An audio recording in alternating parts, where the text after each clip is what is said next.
आसमां। मध्य प्रदेश के युवाओं को आत्मनिर्भर बनाने के उद्देश्य से मुख्यमंत्री शिवराज सिंह चौहान ने प्रारंभ की है मुख्यमंत्री सीखो कमाओ योजना। इस योजना में प्रदेश के 18 से 29 वर्ष की आयु वाले 12वीं ITI या उच्च शिक्षा प्राप्त युवा देश और प्रदेश के उद्योगों और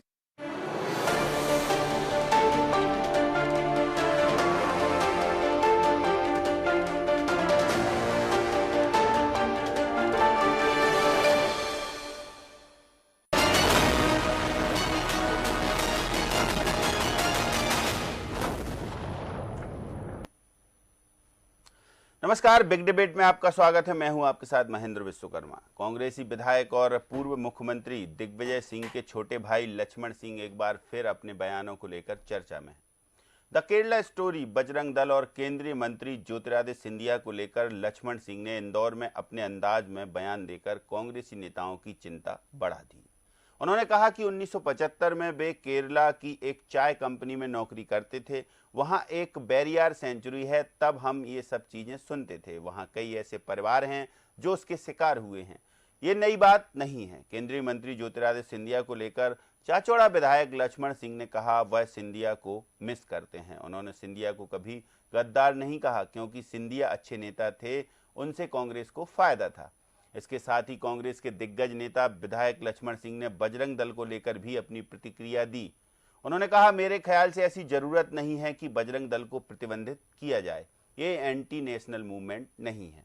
तो तमाम सारे बयान एक साथ लक्ष्मण सिंह ने दिए, इससे सियासी उबाल तो जरूर आ गया है। आज बात इसी पर होगी कि लक्ष्मण सिंह बेबाक हैं, उनका अंदाज ऐसा है, या फिर वो तय समय पर बिल्कुल सुनियोजित तरीके से अपनी बात रखते हैं। दोनों ही बातें होंगी, इन पर चर्चा करेंगे। हमारे साथ कुछ खास मेहमान जुड़ेंगे, लेकिन इससे पहले सुनते हैं लक्ष्मण सिंह ने क्या कहा। मैंने सिंधिया परिवार को कभी गद्दार नहीं कहा, मैंने खुद ने नहीं कहा। और बायगॉन इज बायगॉन, जो हो गया, हम आगे की सोचें। झांसी की रानी की समाधि पे सिंधिया जी खुद धोख के आए हैं।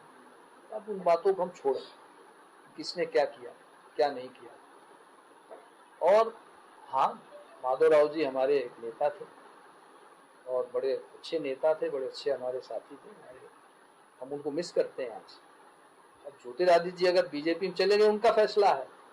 तो व्यक्तिगत रूप से मैं किसी को बुरा नहीं कहता। केरल स्टोरी, हाँ, मैंने केरला में नौकरी करी है चाय की कंपनी में। हाँ, मैं एक जगह है वांडी पेरियार गेम सेंचुरी है, वहाँ 1975 में मैंने वहाँ नौकरी करी चाय की कंपनी में। तो ये चीज़ें हम सुनते थे, ये सब होता था, ये सुनते थे।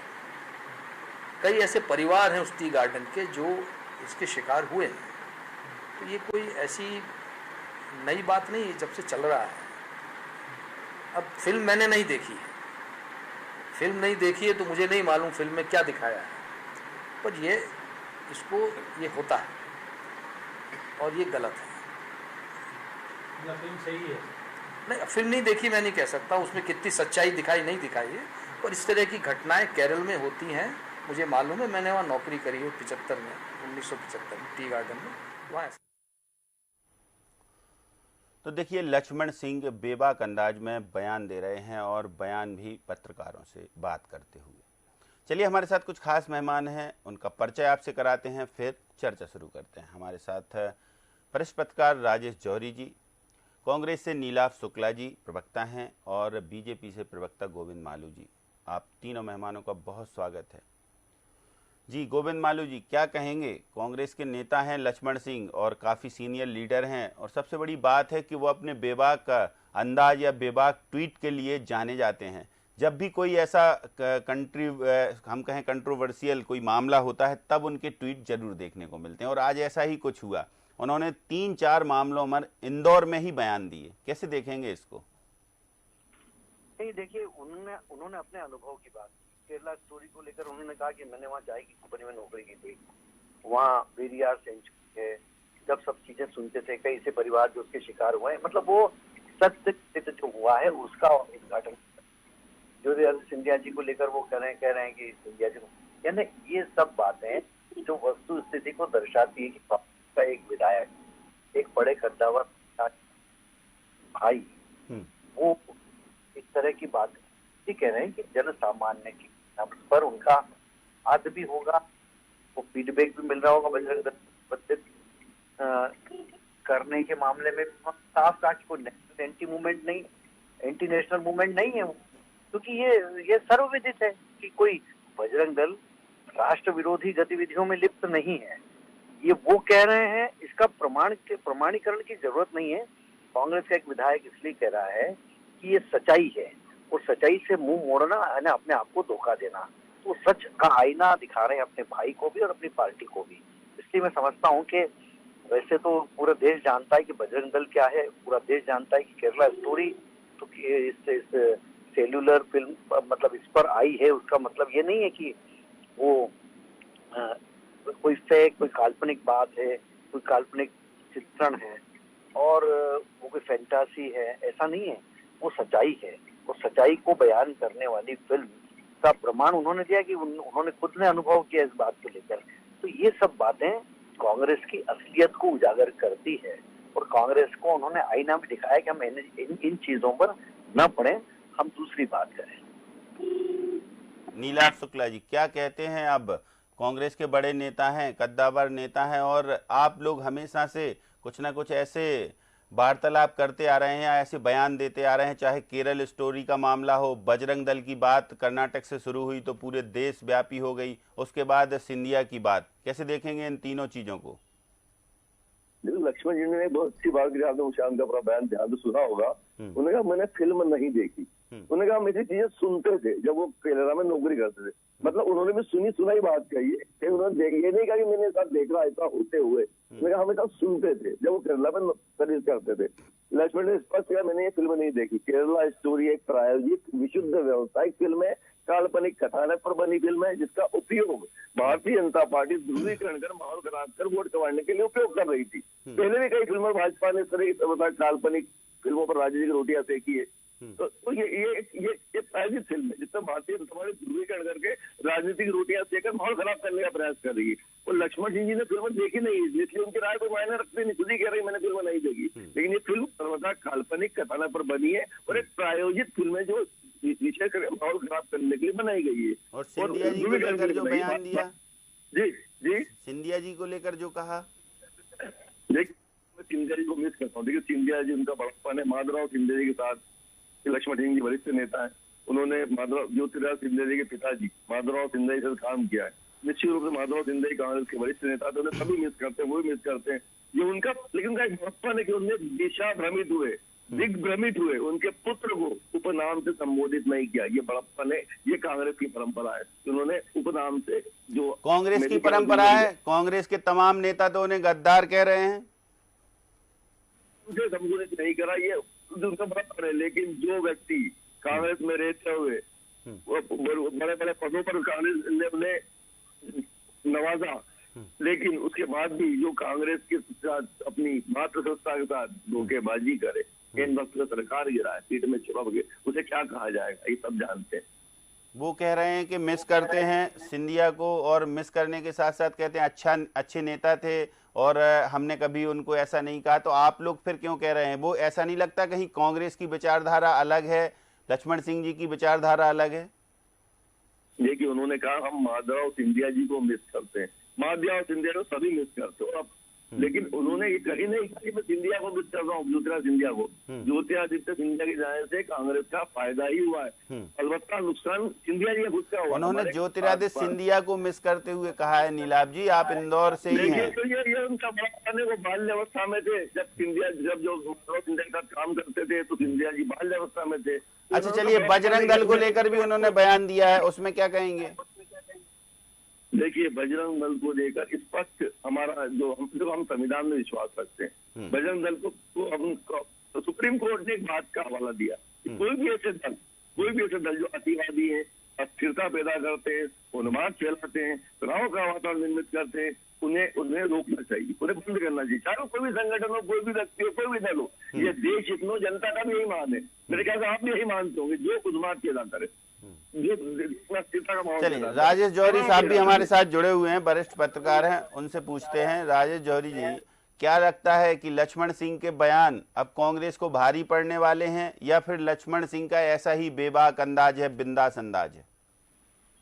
देखिए, हम और आप सब लक्ष्मण सिंह जी को पिछले करीब 15-20 साल से देख रहे हैं लगातार, बल्कि उससे भी ज्यादा समय से जो वो पॉलिटिक्स में हैं, तो जिस भी लेवल पे हैं, तो उनकी एक स्टाइल तो है कि वो इस बात की चिंता नहीं करते हैं कि उनकी बात का इम्पैक्ट क्या होगा।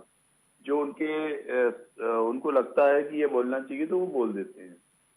दूसरी बात ये है कि अभी उन्होंने जो केरला स्टोरी पिक्चर के बारे में उन्होंने कहा कि मैं कहीं पे थे, वो किसी टी गार्डन में उन्होंने काम किया और उन्होंने कहा सुनी सुनाई बातें थी।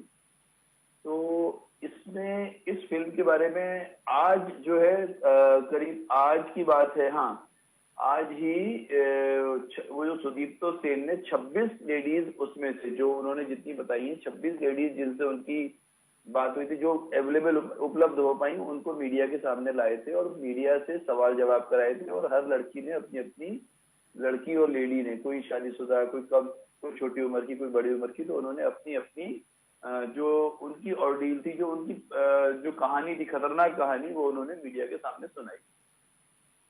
इस फिल्म को जो है केरला के बारे में अब आपको थोड़ा सा बता दें बहन जी, 2018 और 19 में दोनों बार जो पूरे देश भर से कुछ पत्रकारों को इनवाइट किया था केरला सरकार ने, तो I was one of them. और दोनों बार 7-7 दिन के लिए जो है एक जगह, मतलब जो हम लोगों ने पूरा, तो उसमें हम रोड ट्रेवल करते थे, उसमें लोगों से मिलते थे, पत्रकारों से मिलते थे। और पलक्कड़ में तो पत्रकारों का जो है एक हम लोग का सम्मेलन हुआ, उसमें हमारा खुद का भी भाषण था। और जो है मतलब एक लोगों से करीब ये मान के चलिए 300-400 पत्रकारों से पर्सनल बातें हुई हैं, ऐसी कि जैसे 1-2 घंटे जो बैठते हैं पर इकट्ठे, वो बातें हुई हैं। और लोगों से कॉमन लोगों से बात हुई, उन सबसे जो बात हुई उसमें ऐसी बहुत सारी बातें समझ में आई। और एक बात जो सामने दिख रही है केरला में, कि जैसे अपने यहाँ पे आप देखते होंगे किसी भी पेड़ के नीचे कहीं भैरव बाबा है, कहीं पे कोई किसी ने पत्थर को गेरुआ रंग करा और उस पे वहां पे पूजा करने लगते हैं, पेड़ के नीचे, चौराहे पे, अलग अलग जगहों पे दिखते हैं। वैसा उन लोगों का कहना ये है कि केरला में भी आज से 30-40 साल पहले ऐसी स्थिति थी। अब लेकिन वहां पे कहीं पे मदर मेरी की फोटो लग गई है, कहीं कुछ लग गया है, कहीं कुछ लग गया है, पर ये सिर्फ बड़े बड़े मंदिर ही जो व्यवस्थित रह गए हैं, जो कि एएसआई के कंट्रोल में हैं। बाकी तो छोटे मोटे जो मंदिर थे, छोटे जो ये मंदिरों की बात इसलिए कही जा रही है क्योंकि केरला को, जब भी केरला के बारे में बात होती है तो केरला को कहा जाता है गॉड्स ओन कंट्री, यानी ईश्वर का अपना देश। वहां से शुरुआत होती है सनातन धर्म की, उसी इलाके की शुरुआत होती है। बहुत बड़े बड़े संत हुए हैं। देखिए वो केरला, तमिलनाडु, आंध्र प्रदेश और कर्नाटका आज भी जो सनातन धर्म को सही रूप में अगर संभाल के रखा गया है तो वहीं पे है। बाकी हम लोग जो नॉर्थ में है, सेंट्रल इंडिया में है, हम लोगों ने उस तरह से नहीं संभाला है। तो वहां पर क्या था, गॉड्स ओन कंट्री में आपको मंदिर देखने को नहीं मिलते हैं, एक बात ये है। दूसरी बात ये है कि वहां पर देखिए पॉपुलेशन बहुत ही क्लियर है। ये इसलिए जरूरी है केरला स्टोरी के बारे में बात करना महेंद्र जी। वहां पे मुस्लिम्स हैं, वहां पे क्रिश्चियंस हैं, और तीसरा वर्ग कौन सा होना चाहिए, हम और आप कोई भी कॉमन सेंस से बोलेगा तो वो कहेगा बाकी बच्चे को सब हिंदू होने चाहिए, पर ऐसा नहीं है। उसमें से एक बहुत बड़ा परसेंटेज कहता है कि वो कम्युनिस्ट है, वो कहते हैं हम हिंदू नहीं है। मतलब बाकी धर्मों के लोग, उनकी तारीफ करनी पड़ेगी, वो चाहे कम्युनिस्ट हैं चाहे लेफ्टिस्ट हैं, तो वो अपनी जो विचारधारा है उसको नहीं छोड़ते। हम ये कह सकते हैं कि लक्ष्मण सिंह वहां पर जॉब करते थे तो उन्होंने अपना आंखों देखी या कानों सुनी बातों का जिक्र किया। अब इसके बाद 2 बयान और दिए राजेश जी उन्होंने, एक बजरंग दल को लेकर और एक ज्योतिरादित्य सिंधिया को लेकर। देखिए ज्योतिरादित्य सिंधिया, सबको मालूम है कि सिंधिया से दिग्विजय सिंह जी से ज्यादा उनकी क्लोजनेस थी, प्रॉक्सिमिटी थी शुरू से ही। और अपनी दोस्ती के बारे में उन्होंने कुछ कह दिया, लेकिन ये कांग्रेस को डिसाइड करना है कि भाई उन्होंने सही कहा गलत कहा, उसका कांग्रेस को क्या नुकसान होता है, फायदा होता है। तीसरी चीज बजरंग दल के बारे में जो उन्होंने कहा, तो वो बजरंग दल के बारे में भी उन्होंने जो बात कही है वो कांग्रेस की जो स्टैंड है उससे बिल्कुल विपरीत है, और उनके भाई के स्टैंड से तो और भी ज्यादा बिल्कुल 180 डिग्री अपोजिट है। तो अब कहीं ना कहीं ये है कि अब नीलाभ जी ने बहुत अच्छा जो भी बातें इन्होंने जवाब दिए बहुत अच्छे दिए, लेकिन कहीं ना कहीं कांग्रेस को ये बयान है, ये परेशान करने वाले तो हैं, क्योंकि जिस स्टैंड को आप लेके चल रहे हो, आप ही का एक नेता जो कि सीनियर लीडर है, अब वो कोई बच्चे भी नहीं है आज, लक्ष्मण सिंह जी इतनी उम्र नाती पोते वाले हैं और काफी बड़ा लंबा चौड़ा अनुभव है उनका, तो आज वो कह रहे हैं। और दूसरी बात ये है कि उनका दिग्विजय जी तो ठीक है, उनका खुद का भतीजा जेवी जो है, जेवी जो है वो भी बहुत अच्छी स्थिति में चल रहे हैं, राजनीति में मंत्री रह चुके हैं। तो इन दोनों को कहीं ना कहीं जो है, मतलब जब भी कहीं पे जाएंगे तो जवाब देने में थोड़ी दिक्कत तो आएगी अगर लोग पूछेंगे तो। नीलाभ जी, जवाब देने में दिक्कत आने वाली है, परेशानियां तो पैदा करेंगे ही ये बयान। पूछेंगे भाजपा के लोग, जवाब आरोप लगाओगे कि आपके नेता तो ऐसा बोलते हैं, फिर आप क्यों ऐसे आरोप लगा रहे हैं? देखिए न तो शीर्ष नेतृत्व ने क्या, न कांग्रेस पार्टी की विचारधारा, ये उनका व्यक्तिगत विचार है, व्यक्तिगत निर्णय बातें। ये कांग्रेस की विचारधारा नहीं। कांग्रेस पार्टी सर्वधर्म समभाव की बातें करती है। हमने बजरंग दल के बारे में स्पष्ट मैंने आपको कहा, हम सुप्रीम कोर्ट, हम संविधान में पूरा भरोसा रखते हैं, हम संविधान भरोसा रखते हैं, हम शांति भरोसा रखते हैं, हम सर्वधर्म समभाव की बातें करते हैं। ऐसा कोई भी व्यक्ति, हम जोर से पुरजोर से कहते हैं, कोई भी व्यक्ति, ऐसा कोई भी दल जो अस्थिरता पैदा करता हो, उन्माद पैदा करता है, तनाव पैदा करता है, भाई को भाई से लड़ाता है, अतिवादी संगठन कोई भी हो, किसी भी धर्म का हो, किसी भी वर्ग का, अगर वो दल है तो उसको सिर्फ दलों पे अंकुश लगाया जाना अति आवश्यक है, जनहित में, देश हित में। ये सत्यता है, हम उससे अधिक नहीं, हमसे पीछे। अच्छा, आप इस बात को नकार सकते हैं क्या वो बड़े कद्दावर नेता हैं कांग्रेस के, और उनका व्यक्तिगत या वो सार्वजनिक मंच से कुछ बोल रहे हैं तो उससे कांग्रेस का कोई लेना देना नहीं है? तो ऐसे तो उनके जो बयान कांग्रेस के फेवर में जाते हैं, फिर उनसे भी किनारा करिए ना आप। देखिए, जो बयान कांग्रेस के शीर्ष नेतृत्व में जो विचारधारा से हटके बयान है, वो अपनी व्यक्तिगत विचारधारा होती है। मैं कांग्रेस का प्रवक्ता हूँ, मेरी व्यक्तिगत विचारधारा, दूसरे कांग्रेस से इसका कोई लेना देना नहीं। मेरी विचारधारा पार्टी सर्वधर्म समभाव की बात है, शांति की बात है, प्रेम की बात है, सबको साथ लेके चलने की बात है। आप जिसे गद्दार कहते हैं वो उन्हें अच्छा कहते हैं। आप कहते हैं बजरंग दल पर बैन होना चाहिए, कर्नाटक से शुरू होता सिलसिला आपका। वो कहते हैं कि बजरंग दल जो है वो ऐसा एंटी नेशनल मूवमेंट नहीं है। बाकी आप कहते केरला स्टोरी जो है बैन होनी चाहिए, वो कहते केरल में वैसा हो रहा है। तो फिर अब इसको उनके व्यक्तिगत बयान माने जाए और कांग्रेस के बयान को कांग्रेस के बयान माने जाए कि ये आप लोग सही कह रहे हैं? मैं आपसे सीधा प्रश्न करता हूँ कि ऐसी प्रायोजित फिल्म जो काल्पनिक रूप से बनाई गई हो, जो सत्यता तो से बिल्कुल परे है, जो सिर्फ प्रायोजित रूप से बनाई गई हो, ध्रुवीकरण करने के लिए, देश पर स्थिरता का माहौल पैदा करने के लिए, तनाव पैदा करने के लिए, पूर्णतः काल्पनिक फिल्म, क्या उसको प्रोत्साहित करना चाहिए? मैं आपसे सवाल पूछता हूँ। चलिए गोविंद मालू जी, देखिए नीलाभ जी कह रहे हैं कि उनके व्यक्तिगत निजी राय है, ये व्यक्तिगत बयान, इससे कांग्रेस का कोई लेना देना नहीं। गोविंद मालू जी, देखिए, तो किनारा करने वाली बात है। यदि हमारे यहाँ पर कोई भारतीय जनता पार्टी का विधायक या कोई नेता, एक जिले का भी नेता अगर ये कहेगा कि जाकिर नाइक शांति है, जो दिग्विजय सिंह कहते हैं वो सही है, और ये कह देगा कि पीएफआई तो राष्ट्रवादी संगठन है, तो हम उसको तुरंत पार्टी से निकाल देंगे, हम 1 मिनट की देर नहीं करेंगे। और ये भाई जो हमारे मित्र हैं नीलाभ जी, ये कह रहे हैं कि वहां तो ये काल्पनिक है, ये सब छद में है।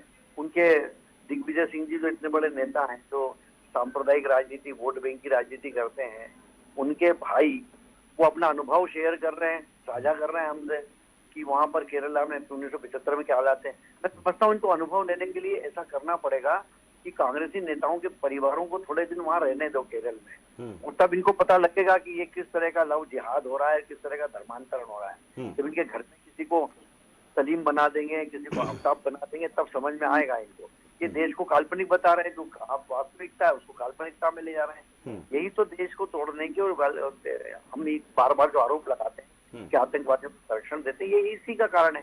तो वो सच कह रहे हैं तो उनको कह रहे हैं कि आप गलत बोल रहे हैं, वो तो उनका निजी विचार है। निजी विचार है तो अगर वो पार्टी के विचार से मेल नहीं खाता तो निकाल दो पार्टी से, या उनको आपकी किसी की प्रशिक्षण शाला में उनको प्रशिक्षण देना पड़ेगा। उनको ना समझ है, वो उनको अकल नहीं है, या वो कम बुद्धि के लोग हैं, ऐसा। देखिए, ये अपनी पार्टी के लोगों को इस तरह से, जो अगर उस वास्तविक स्थिति का बयान कर रहे हैं उसके बारे में यदि ये कहेंगे तो मेरे को लगता है कि इनको कोई प्रशिक्षण देने की आवश्यकता होगी। लक्ष्मण सिंह जी को, इन लोगों को प्रशिक्षण लेना चाहिए इन लोगों से कि ये गलत है, आप ऐसा क्यों कह रहे हैं, इनको कारण बताओ, नोटिस भी देना चाहिए। पार्टी की विचारधारा है। डॉक्टर जाकिर नाइक जो इस्लामिक आतंकवाद के प्रश्रयदाता हैं, जो खलीफाई राज कायम करने के लिए पूरे विश्व में प्रचार कर रहे हैं, उनको तो इनके भाई शांति दूत बताते हैं। क्या उससे इनका ये इख्तियार रखते हैं? उससे रखते हैं कुछ कि हाँ हम इनसे सरोकार है हमारा? दिग्विजय सिंह जी जो कह रहे हैं, चलो उनके भाई की बात छोड़े, दिग्विजय सिंह जी डॉक्टर जाकिर नाइक को शांति दूत कहते हैं, क्या इनसे सरोकार रखते हैं? जी नीलाभ जी, देखिए मेरे मित्र मालू जी बड़ा जोर शोर दे रहे, हमारी पार्टी को ऐसा बयान देता हूँ पार्टी से बाहर कर देते। आपकी पार्टी में प्रज्ञा ठाकुर, उषा ठाकुर जी ने नाथूराम गोडसे को, गांधी जी के हत्यारों को, राष्ट्रपिता के हत्यारों को देशभक्त बताया था। आपने पार्टी से बाहर क्यों नहीं किया?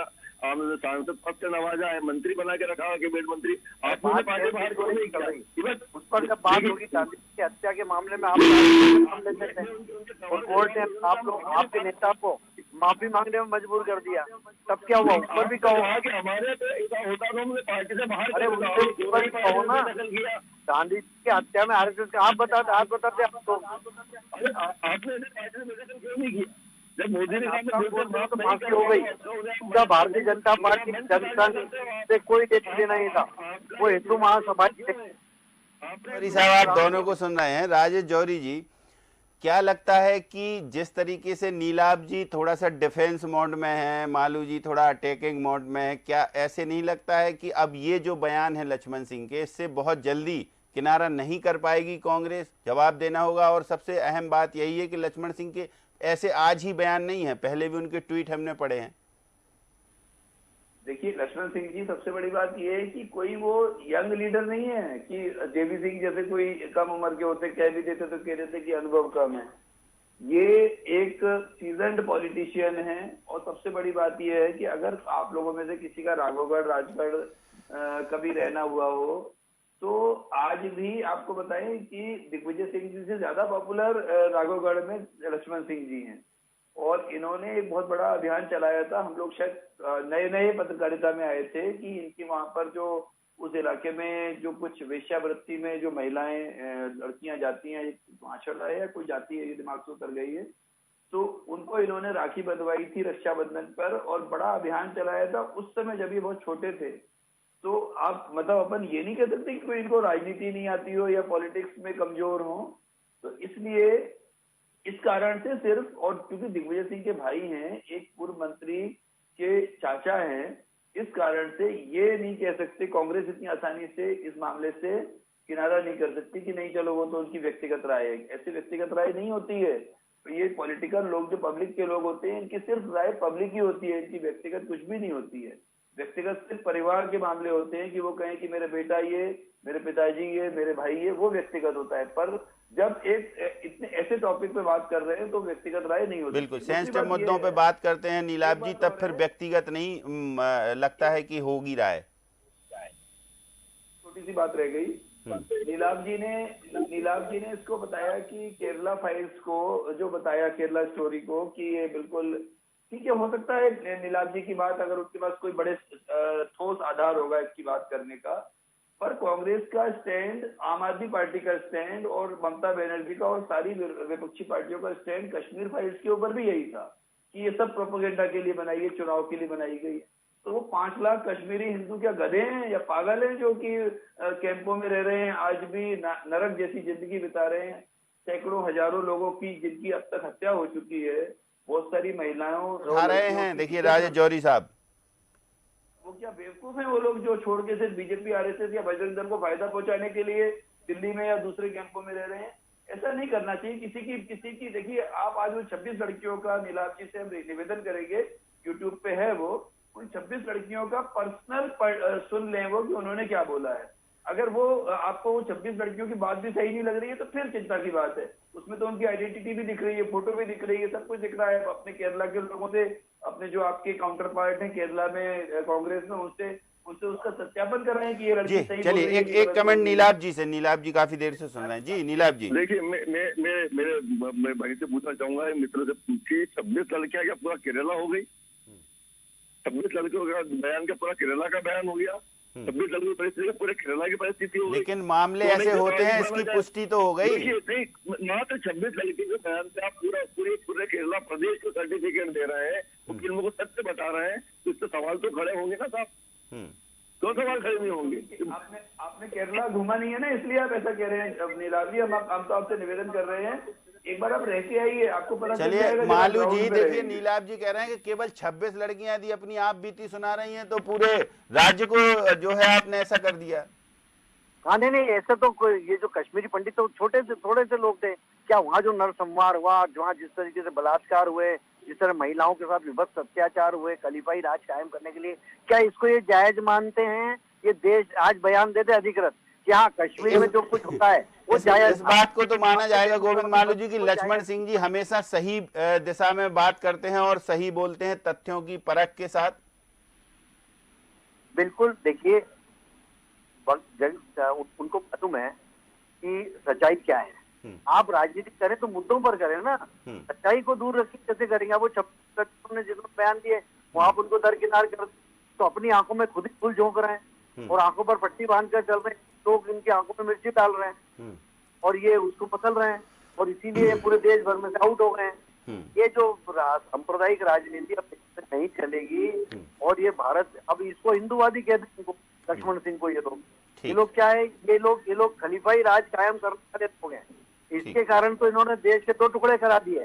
सत्ता की तो अब लक्ष्मण सिंह का बयान तो भाजपा के फेवर में जाएगा मालू जी। मिला ये देश को विभाजन कराने की एक और साजिश है कांग्रेस। भाजपा के फेवर में दिखाई दे रहा है लक्ष्मण सिंह जी का बयान, इसको तो बनाएगी भाजपा। तो राष्ट्र के फेवर की बात कर, भारतीय जनता पार्टी के फेवर में मत बोलिए आप, राष्ट्र के फेवर में बोलिए। जो राष्ट्र अखंड रहेगा, राष्ट्र एकजुट रहेगा, राष्ट्र की डेमोग्राफी नहीं बदलेगी, संस्कृति सभ्यता कायम रहेगी, तो देश कायम रहेगा। तो ये कायम रहेंगे नीलाभ जी, तो इनका भी नाम हो जाएगा और कुछ, इनका नाम और कुछ कर देंगे वो। चलिए, आप तीनों मेहमान इस चर्चा में जुड़े, बहुत शुक्रिया आपका गोविंद मालू जी, बहुत शुक्रिया नीलाभ जी और बहुत शुक्रिया राजेश जौहरी साहब आपका भी।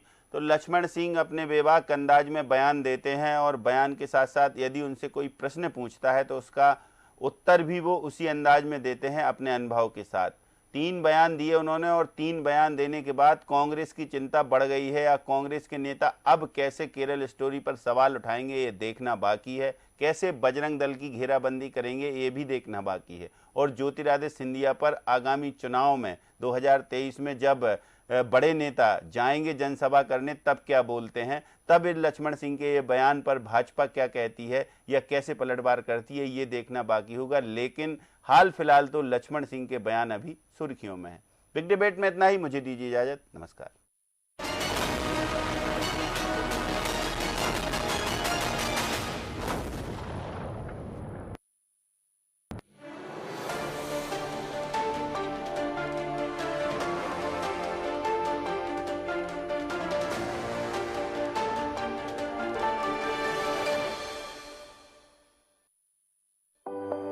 बच्चे सिर्फ बस्ता लेकर स्कूल नहीं जाते, उनके साथ जाते हैं उनके सुनहरे सपने और माता पिता की उम्मीदें। सपनों का ये बस्ता मुस्कुराते कल की ओर बढ़े और बच्चे अपना भविष्य गढ़ें, इसके लिए प्रतिबद्ध है मध्य प्रदेश सरकार। प्रदेश के बच्चों के लोकप्रिय मामा श्री शिवराज सिंह चौहान ने MBBS और BDS में प्रवेश के लिए 5% सीटें उन भांजे भांजियों के लिए आरक्षित कर दी हैं जो 6वीं से 12वीं तक मध्य प्रदेश के सरकारी स्कूलों में पढ़े एवं पास हुए हैं। प्रदेश के सभी शासकीय एवं प्राइवेट मेडिकल कॉलेजों में ये आरक्षण व्यवस्था लागू की गई है। सरकारी स्कूलों के बच्चों को मेडिकल कॉलेज में रिजर्वेशन दिया जा रहा है। 5% पद केवल सरकारी स्कूल के बच्चों से भरे जाएंगे। को मिली मंजिल पंखों को मिली उड़ान, बस तू आगे बढ़ता चल और छू ले आसमां। मध्य प्रदेश के युवाओं को आत्मनिर्भर बनाने के उद्देश्य से मुख्यमंत्री शिवराज सिंह चौहान ने प्रारंभ की है मुख्यमंत्री सीखो कमाओ योजना।